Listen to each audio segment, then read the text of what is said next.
Joining me now is Nyajale Bagayoko. She is chair of the African Security Sector Network and has done extensive research on security in especially African Francophone countries. Hello, Nyajale. Nice to see you again. Now, many in Guinea have shown support for the military takeover. They say it was needed to counteract Alpha Conde's constitutional coup. What's your response to them?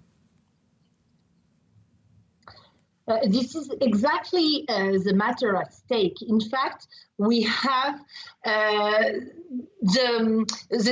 in the situation where you have two illegitimacy which are competing one to each other. First, of course, you have this unconstitutional military coup, unconstitutional access to power with arms. But in front of this, you also do have this unconstitutional third mandate for which President Conte had run.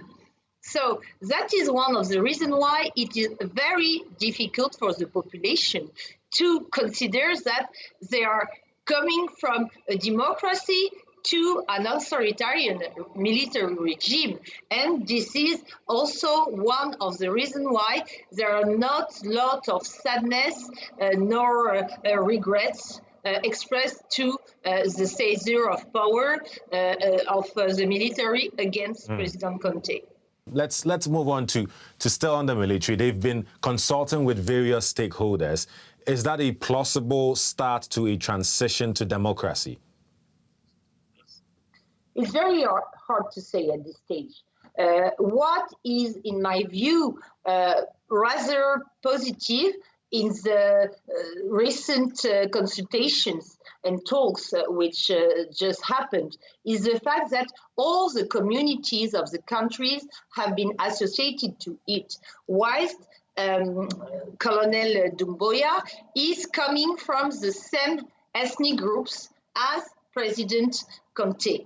And President Alpha Conde was used to use ethnicity and community belonging to nurture discourses of exclusion, especially from the Malinke community, where he is coming from, against the Fulani community. And the fact that the opposition leader, Cellou Dalein Diallo, has been very satisfied, as far as he said, about the talks he's been able to be involved too, is, in my view, a positive development. But it is difficult to say if this inclusive approach will pave the way to democracy itself.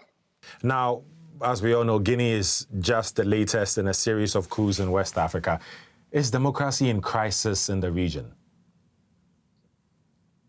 I think that democracy is in danger, and the position which have been taken recently, especially by continental and regional organizations, are really a matter of worrying, because we saw that the coup which happened just after the death of Chad leader Idriss Itno Déby, when a junta conducted by his own son took power in violation of the constitution, was not really condemned by the African Union. And just after happened the second coup in Mali in last May, because I think that this non-decision of the African Union was a kind of encouragement for other military to seize power. And we can see that indeed in less than 1 year,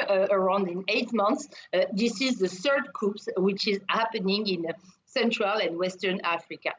Are you, briefly on this one, are you in a way suggesting that there could be more coups coming up?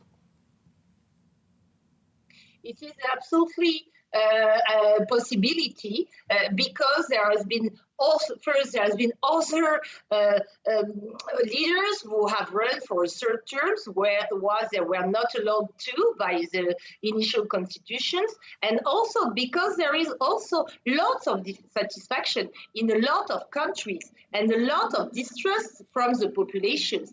And also, lastly, because I think that the multilateral African system, which is meant to promote rule of law, constitutional change of regime, due defense of human rights, have not been enough tough to impose those principles to its state member. So yes, I think that democracy is at risk today, but not only from the military leaders, but also from civilian leaders who are not respecting the legal frameworks.